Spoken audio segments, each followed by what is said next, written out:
Assalamualaikum warahmatullahi wabarakatuh. Perkenalkan, nama saya Sanandi Wijaya dari 11 PPL 1. Ini saya akan menjelaskan tentang PPL, materi PPL. Yang pertama itu ada squash diagram. Apa itu squash diagram? Squash diagram adalah pemodelan dinamis dari interaksi antar objek yang ada di dalam sistem. Diagram ini akan menggambarkan proses pengiriman pesan secara simultan antar objek-objek yang ada. Squash diagram menggambarkan cara objek-objek bekerja sama untuk menjalankan proses-proses dari sebuah fungsi di dalam program. Dengan kata lain, diagram ini berusaha squash diagram merupakan model yang penting bagi bisnis dan organisasi, karena diagram ini digunakan untuk berbagai keperluan sebagai berikut.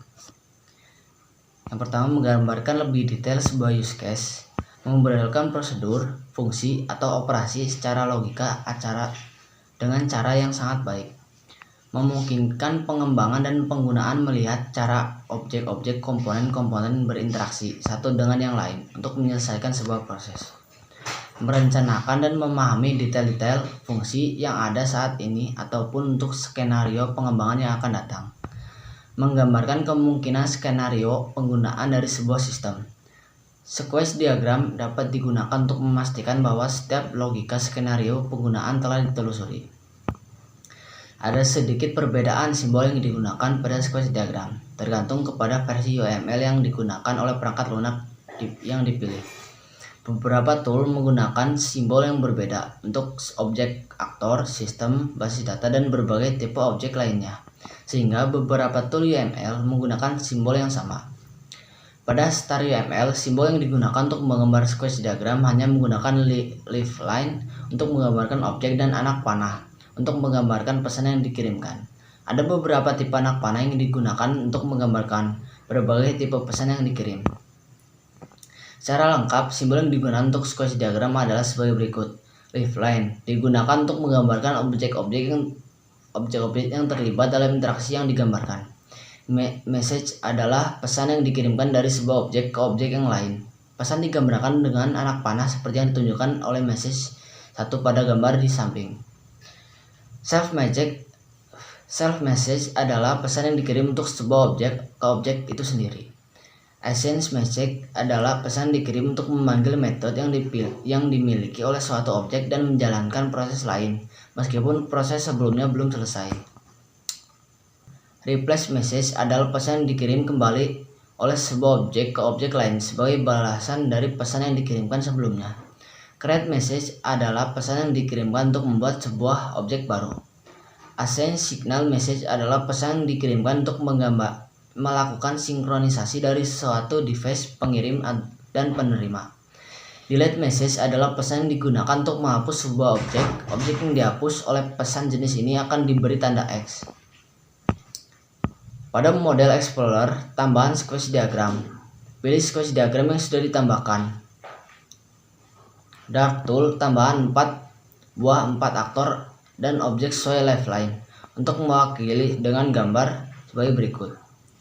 Beri nama untuk masing-masing lifeline berturut-turut pegawai, anggota, buku, dan transaksi. Tambahkan pengiriman pesan untuk validasi keanggotaan dari pegawai ke anggota. Tambahkan pengiriman pesan untuk pengecekan jumlah buku yang sudah dipinjam dan dari pegawai ke anggota. Tambahkan pesan-pesan yang lain sehingga semua pesan untuk ditambahkan dan gambar sudah sesuai dengan yang ditunjukkan oleh gambar berikut. Simpan pekerjaan yang sudah dibuat. Yang kedua, package diagram. Package diagram digunakan untuk menunjukkan ketergantungan antar subsistem atau modul dalam sistem, terutama pada aplikasi multi-layer. Diagram ini menyederhanakan kelas diagram yang kompleks dengan mengelompokkan kelas berdasarkan hubungan logika, sehingga struktur sistem yang besar menjadi lebih mudah dipahami. Untuk menggambarkan diagram tersebut dapat dilakukan dengan langkah-langkah sebagai berikut. Yang pertama, pada proyek yang sedang dibuka di jendela Star UML, klik kanan di model Explorer pada diagram pohon yang ada. Pada menu pop-up yang muncul, klik ADD diagram dan pilih package diagram. Sebuah package diagram akan ditambahkan ke diagram pohon. Pilih diagram tersebut. Dari toolbox, tambahkan package sejumlah yang diperlukan dan beri nama masing-masing package. Buatlah hubungan antar package tersebut dengan yang ditunjukkan oleh gambar berikut. Simpan pekerjaan yang sudah dilakukan. Package digambarkan dengan sebuah persegi panjang yang mempunyai tab kecil di bagian atasnya.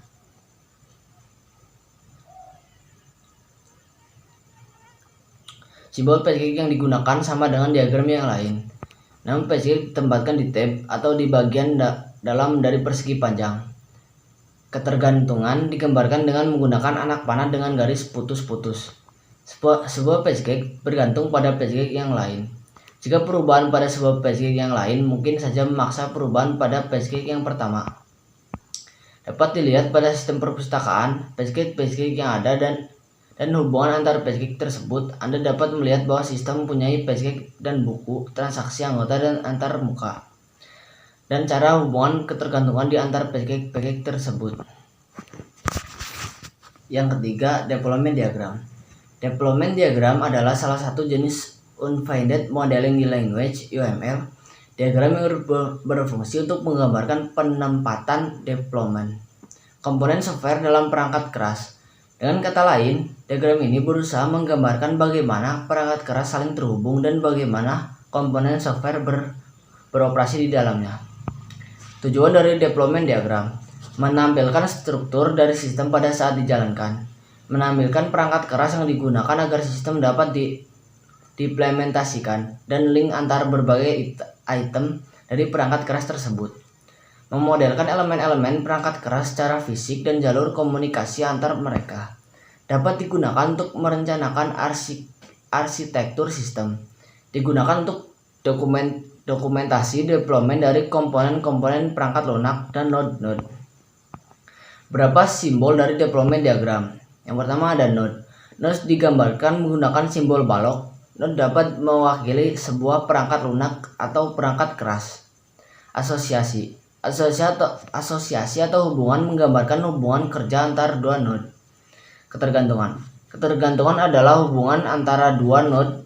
Pada sebuah node keberadaannya bergantung pada node yang lain. Contoh gambar deployment diagram. Pada gambar di bawah ditunjukkan deployment diagram untuk sistem. Pada gambar tersebut ditunjukkan deployment diagram untuk sistem perpustakaan. Dapat dilihat bahwa agar sistem bekerja dengan baik, sistem harus mempunyai perangkat-perangkat yang berfungsi sebagai server, basis data, server aplikasi, dan komputer klien yang digunakan untuk mengakses sistem. Jika sistem perpustakaan dibuat agar dapat memberikan layanan online kepada pengguna, sehingga pengguna dapat mencari kesediaan buku, jumlah, atau e-books melalui internet, deployment diagram akan berubah menjadi seperti ditunjukkan oleh gambar di samping. Pada gambar di samping dapat dilihat bahwa sistem akan memerlukan tambahan perangkat komputer yang berperan sebagai web server yang akan terhubung ke internet, sehingga anggota perpustakaan dapat mengakses sistem perpustakaan tersebut melalui jaringan internet. Terima kasih, sekian dari saya. Mohon maaf bila ada kesalahan. Assalamualaikum warahmatullahi wabarakatuh.